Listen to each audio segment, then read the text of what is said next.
nakikita nyong bulaklak na kinukunan ko ngayon ay tinatawag na blue Ternatea. So marami kaming tanim nito sa aming garden at meron din kaming tanim dito sa aming rooftop garden. So hindi lang ito basta bulaklak.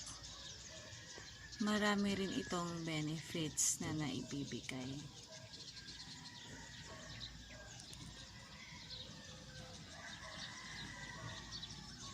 Pwede itong gawing tea or tsaa at pwede rin gawing pangkulay sa mga iluluto o mga recipe.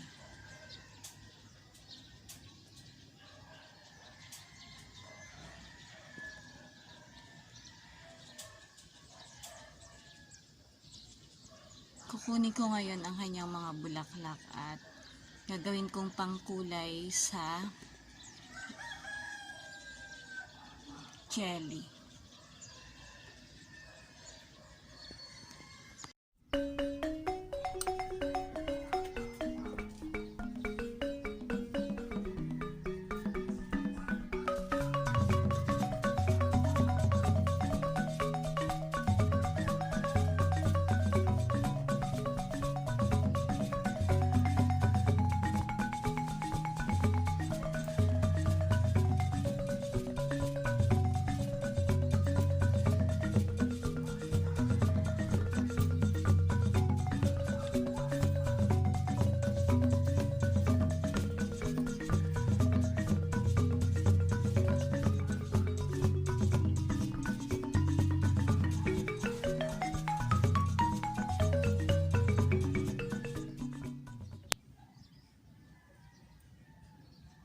Kumuha na lang ako ng ilang peraso kasi kahit konti lang makulay na rin ito pag ginamit.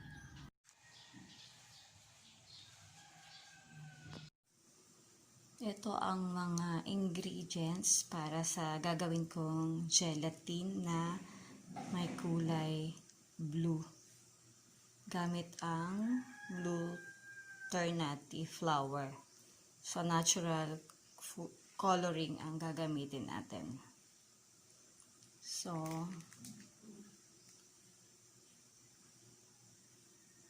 jelly powder, sugar, white sugar, condensed and evaporated milk, then ang ating blue Ternatea, at syempre, kailangan natin ng boiled water para doon ilalagay at kukunin, extra ko yung kulay ng flower. So, atin munang tinunaw ang powder, ang jelly powder sa cool water para hindi siya magbuo-buo. Nailagay na natin yung premix natin or yung tinunaw natin na jelly. Nalagyan ko na rin siya ng white sugar. Dapat dire-diretso ang paghalo para hindi siya mamuo.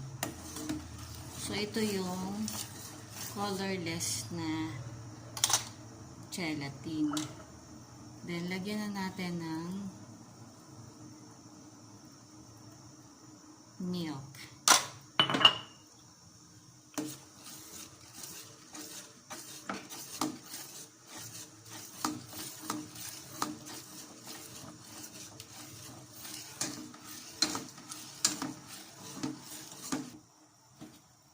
Yung una ay condensed at ngayon naman ay yung iba.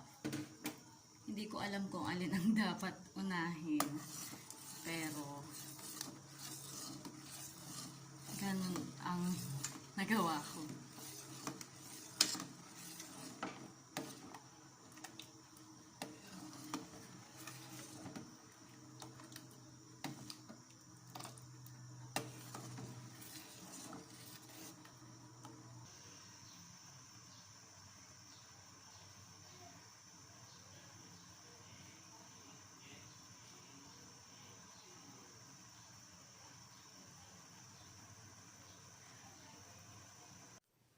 So, ang ihahanda naman natin ngayon ay yung panglagay sa ibabaw na gagamitan natin ng ibang kulay. I-mix natin ang blue Ternatea sa boiled water para ma-extract ko yung kulay niya.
Pagkatapos natin siyang ma-extract, ihiwalay na uli natin yung mga petals.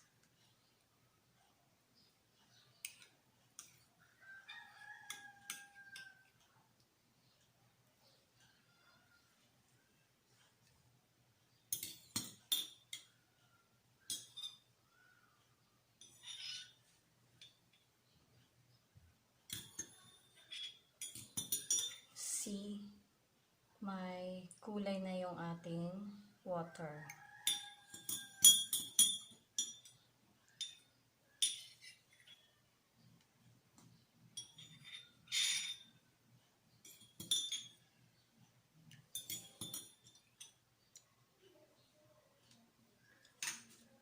Pagkatapos, ilagay natin doon sa natira na i-mix natin kanina na jelly.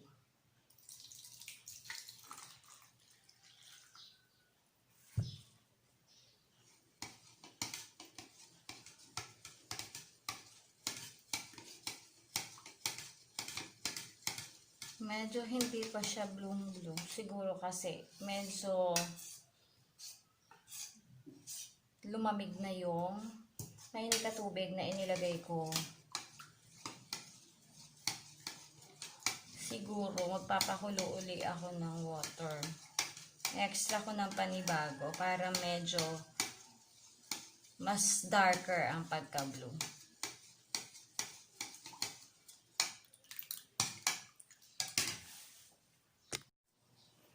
Nagpakulo uli ako ng tubig at aking inilagay uli ang mga petals ng blue Ternatea. See, mas na-extract ngayon, mas naging darker yung color.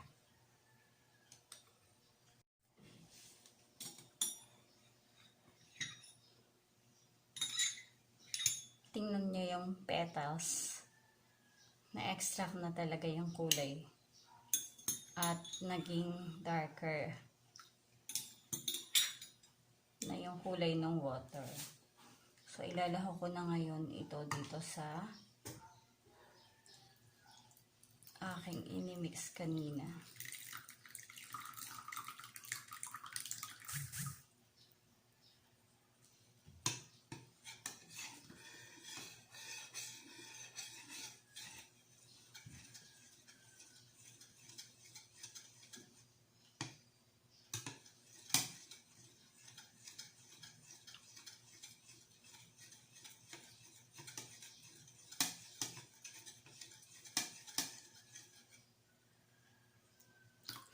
Kapag gumamit tayo ng blue Ternatea, nagiging blue yung tubig at meron na tayong natural na food coloring.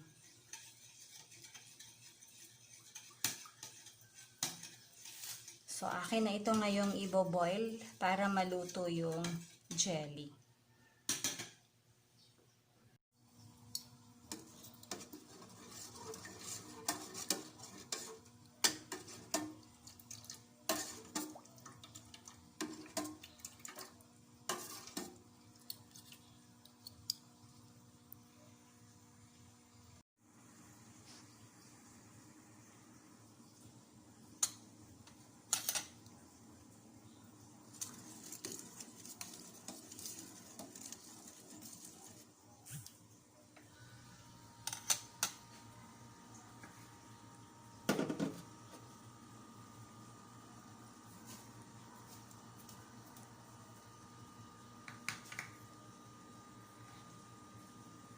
Lagyan na natin ng sugar.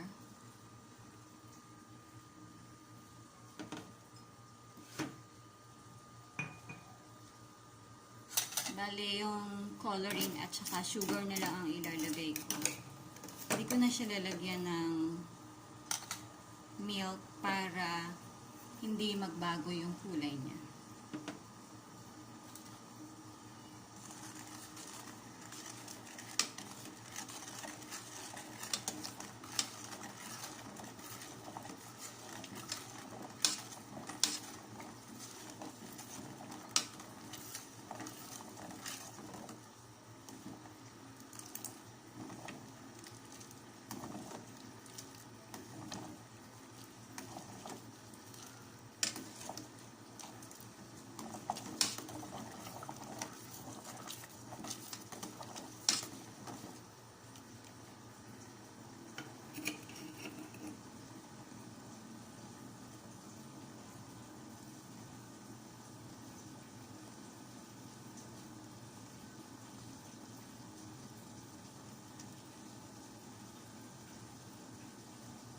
Hayaan ko lang siyang kumulo. Then, paminsan-minsan haluin ko. Siguro after 3 to 5 minutes, pwede ko na siyang palamigin.